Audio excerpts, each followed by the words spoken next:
bit of news that may have slipped by you recently, coming from EG7, who currently own Daybreak. On November 26, 2021, while many of us in the United States were still nursing our full bellies while poring over Black Friday deals online or rehashing all the things you could have said but didn't at the dinner table, massively overpowered, my go-to website for MMO news dropped an article on EG7. EG7, for those who don't know or don't remember, purchased Daybreak about a year ago in 2020 for $300 million. At the time, I remember being nervous, but also excited because EG7 immediately showed interest in growth and future of games under Daybreak, which was a departure from the previous owner, Columbus Nova, which appeared to mostly just be mired in controversy. The purchase of Daybreak gave us a ton of information through an announcement from EG7, which went into the monetary positions of various Daybreak properties, as well as signaling ownership of Standing Stone Games, who makes Lord of the Rings Online. Since the purchase, we've been given more information on the state of Daybreak games than I'd seen under Columbus Nova in their entire tenure. But I don't think I've seen anything as exciting and disappointing as the most recent announcement. Let's start with the exciting news. Massily points to an investor PDF, which I've linked below in the description if you want to take a look. There's a lot of information in there about how various aspects of EG7 have performed over the past year, but the meaty bits that you're actually here for are on a slide titled Exciting Product Slate for 2022 and Beyond. For Q4 and 2022, there's not much for anyone interested in MMORPGs. They mentioned two minimal budget experimental titles from Big Blue Bubble, My Singing Monsters Playground, and Power Chord. The former is listed as a Mario Party-like casual party game, which actually sounds pretty interesting to me. Who doesn't like Mario Party? The opportunity to play with your friends and royally fuck them over? I mean, yeah, it's like Monopoly, but fun. Don't burn me in the comments for that I actually do like Monopoly, but Mario Party's better. The next game is Power Chord, which is slated for a Steam Early Access release in Q4 and is a roguelike card game similar to Slay the Spire. Block and Load 2 is slated for 2022, a voxel-based first-person shooter with a destructible world. Evil vs. Evil, also slated for 2022, is a PvE co-op first-person shooter with a supernatural vampire fantasy aesthetic that they're comparing to titles like Warhammer Vermintide 2. That sounds kind of interesting to me. We'll have to wait and see more information, but Vermintide 2 is kind of one of those underrated games. It started out a bit rough, but has grown into a pretty fun game to just kind of jump into and play, especially with friends. Now, those are all wonderful sides, right? Going with the Thanksgiving aesthetic here. The main course, though, has no set date. In the medium term, for Lord of the Rings Online fans, there is a line that reinforces what EG7 had already hinted at before. And I'll say, and quote, along with Amazon's new streaming series, reported to be the biggest budget series ever, based on the Lord of the Rings IP, Daybreak is investing in a major revamp to upgrade the visuals, modernize the experience, and release on consoles. So just to repeat the key part of that, Daybreak is investing a major revamp to upgrade the visuals, modernize the experience, and release on consoles. Now, this is incredibly exciting to me as someone who missed the bus on Lord of the Rings Online and found the UI and graphics to be a bit difficult to handle coming back to it years later.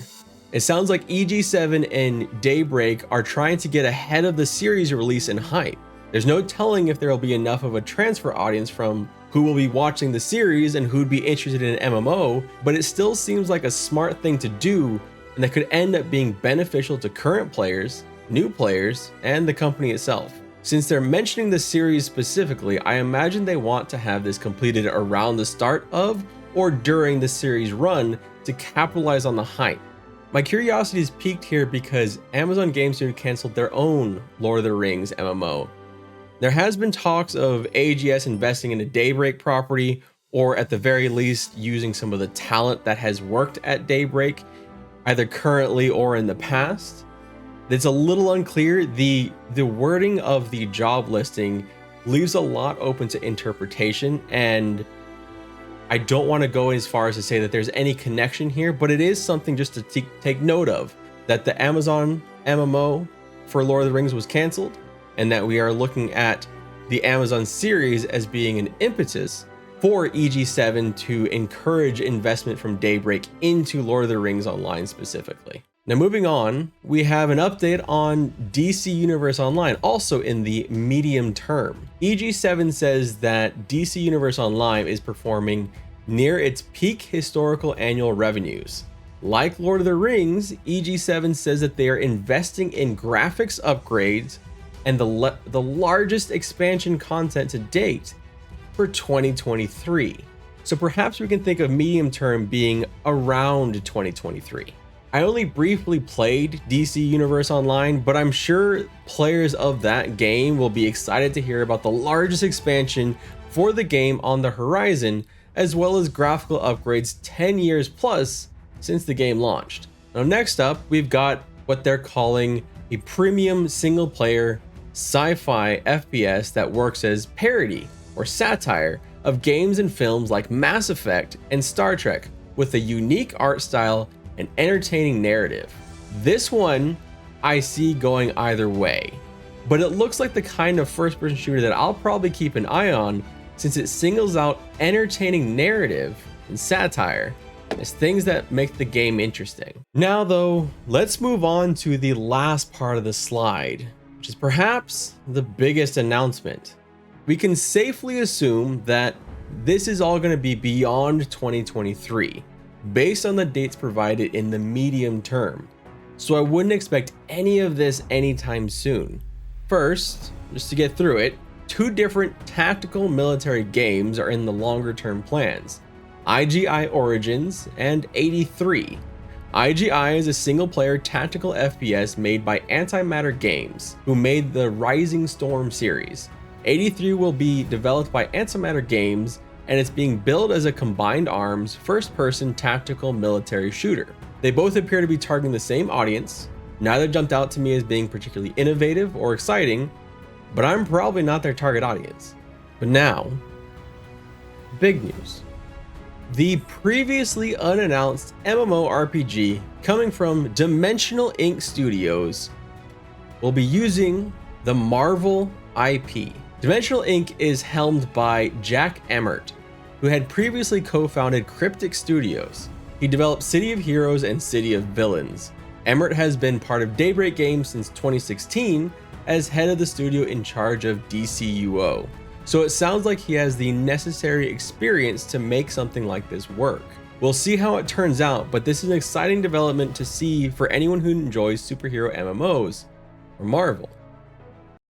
Wait, that's all exciting, right? That's all very interesting and exciting. But so I mentioned disappointment at the beginning of this video. It's what was not included that's disappointing to me. Where the fuck is Everquest? The entire document, Everquest receives one mention in the content release and seasonal promos for Q4. This likely refers to Everquest expansion, Terror of Lucklin, that releases on December 7th. Now, I don't want to be reading too much into this, but wouldn't it have been nice to get an announcement for Everquest of graphical and UI upgrades that we're getting for Lord of the Rings Online? Is it possible that they made a choice here and allocating resources to Lord of the Rings instead of Everquest? Or am I thinking too far into this investor document? Am I seeing too much writing on the wall that they may be seeing the potential explosion of Lord of the Rings with the upcoming Amazon series, that they're ignoring the current fan base for Everquest? Or at least thinking that they can put that off. And granted, the omission doesn't mean that this won't be happening, because they did not mention the 64-bit client for Everquest, which should be in 2022 and is currently in testing. They also didn't mention any future expansions for either EverQuest 1 or EverQuest 2, and based on history, we can reasonably believe that we will be getting those expansions in 2022 and beyond around this time of year, December, November, where we've normally had these expansions launching. It looks like for fans of EverQuest, we're gonna be waiting to see what's next. Speaking of EverQuest next, hey, we're not gonna get into that.